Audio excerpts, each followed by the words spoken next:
Hello everyone, Radhe Radhe. आप सभी कैसे हैं? आप सब उम्मीद करती हूँ आप सभी अच्छे होंगे, मैं भी अच्छी हूँ। जैसे कि आप सभी लोग जानते हैं कि हम लोग सीटेट का एग्ज़ाम 2026 जो कि सितंबर में होने वाला है, उसकी प्रिपरेशन कर रहे हैं। आई होप आप सब भी उसकी प्रिपरेशन में लगे होंगे और अपने सेल्फ स्टडी नोट्स प्रिपेयर कर रहे होंगे।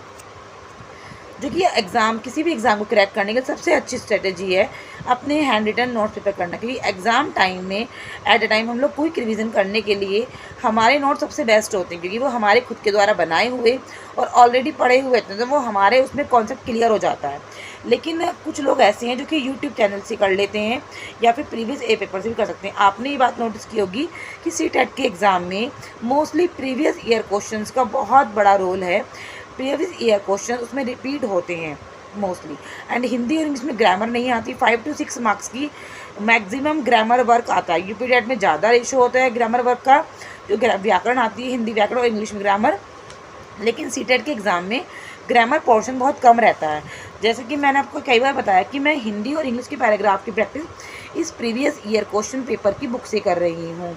इसमें 2011 से लेकर 2016 तक के सीटेट के पेपर एंड 2011 से 2017 तक के यूपी टेट के एग्ज़ाम पेपर सोल्व पेपर हैं, और इसमें व्याख्या भी दी हुई है कि इसमें क्या होना चाहिए क्या नहीं।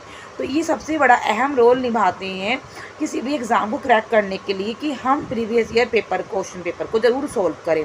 इससे पता चल जाता है कि कितने क्वेश्चन का रेशो किस टॉपिक से आ रहा है और कितना क्वेश्चन का पार्ट किस टॉपिक से आ रहा है। सबसे बड़ी बात ये है, हमारे ये डाउट क्लियर होता है। दूसरी बात, जब हम क्वेश्चन का एनालिसिस करते हैं, पेपर सोल्व करते हैं, तो हमें इस बात का अंदाज़ा लग जाता है कि हमें कितनी नॉलेज है, हम कितने क्वेश्चंस को डेली कितने टाइम में कर पाते हैं और कितना हमें नॉलेज है, कितना हमें समझ में आ रहा है। कुछ लोग चाहते हैं जो कि हम टॉपिक वाइज बुक से रीड करें, तो वो सचिन सर या किसी भी अदर चैनल की जो प्रीवियस ईयर की बहुत वीडियो हैं, उन्होंने अपने उसमें पढ़ाया हुआ है थ्योरी से, तो आप उससे ही पढ़ सकते हैं।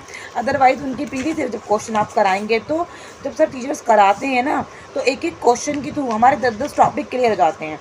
अदरवाइज़ आप अरिहंत की बुक या फिर जो बुक आपको बेटर लगे, आप उस बुक से भी अपने टॉपिक वाइज डाउट क्लियर कर सकते हैं। जैसे कि ये मेरे पास अरिहंत की बुक है, इसमें टॉपिक वाइज सब क्वेश्चन चीज़ों के बारे में एक्सप्लेनेशन दिया हुआ है, विद इनकी क्वेश्चन आंसर भी दिए हुए हैं और 3-4 से प्रैक्टिस पेपर भी हैं। आप इससे अपने टॉपिक वाइज क्लियर कर सकते हैं जो भी आपको डाउट है।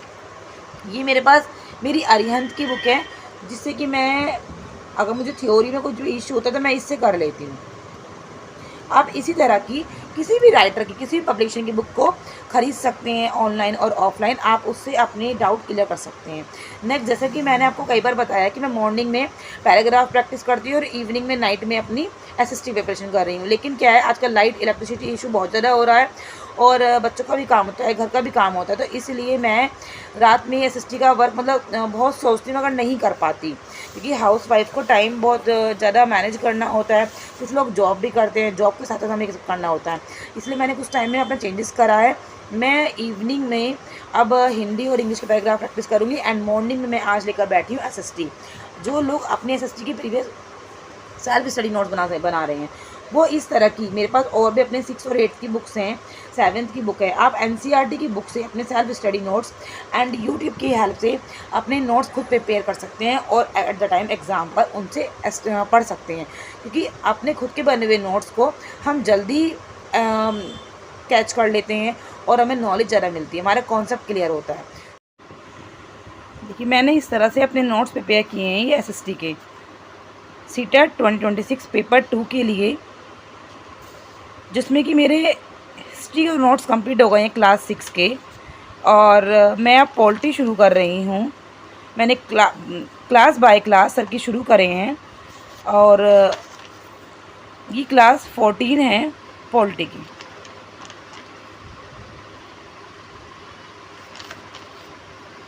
आप भी चाहें तो आप भी इस तरह के नोट प्रिपेयर कर सकते हैं, जो कि एग्ज़ाम टाइम में हमारे लिए बहुत ज़्यादा महत्वपूर्ण होंगे, क्योंकि एसएसटी को भी अच्छे से पढ़ना, कॉन्सेप्ट क्लियर करना बहुत ज़्यादा ज़रूरी है।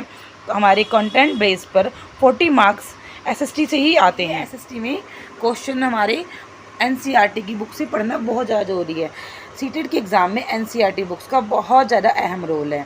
20 मार्क्स की उसमें पैडागोजी आती है, जो कि हमारी सीटीपी के थ्रू सॉल्व हो जाती है, कुछ प्रॉब्लम्स होती हैं। हर एक सब्जेक्ट में 15 मार्क्स की पेडागोजी, लाइक SST में 20 मार्क्स की आती है। फ्रेंड्स, अब मैं करूँगी अपनी स्टडी की स्टार्ट। SST पॉलिटी की क्लास करूँगी सनी सर की यूट्यूब चैनल से, क्योंकि मेरे पास उसकी बुक अवेलेबल नहीं है, तो मुझे गूगल से पढ़ना होता है। तो मैंने बुक डाउनलोड करी है अपनी गूगल से, और फिर बाद में मुझे रिवाइज़ करना है। उसके बाद मेरे बच्चों के स्कूल को टाइम रहता है, मुझे उनको भी लेने जाना होता है। तो मिलते हैं नेक्स्ट व्लॉग में। आई होप आप सभी की स्टडी अच्छी चल रही होगी और आप भी प्रिपरेशन लगी। आपको इससे कुछ भी इंफॉर्मेशन चाहिए तो प्लीज़ आप मुझे मेरे व्लॉग में कमेंट कर सकते हैं, या आपको कुछ भी सब हेल्प चाहिए तो। Okay, bye bye, Radhe Radhe. खुश रहिए और प्रिपरेशन में लगे रहिए, क्योंकि हमारा यही टाइम है अगर हमें सक्सेस होना है। अभी हमारे पास इनफ टाइम है 2 मंथ्स का, जिसमें हम लोग अच्छे से अपने 120 मार्क्स लाकर इस एग्ज़ाम को क्रैक कर सकते हैं। Bye bye.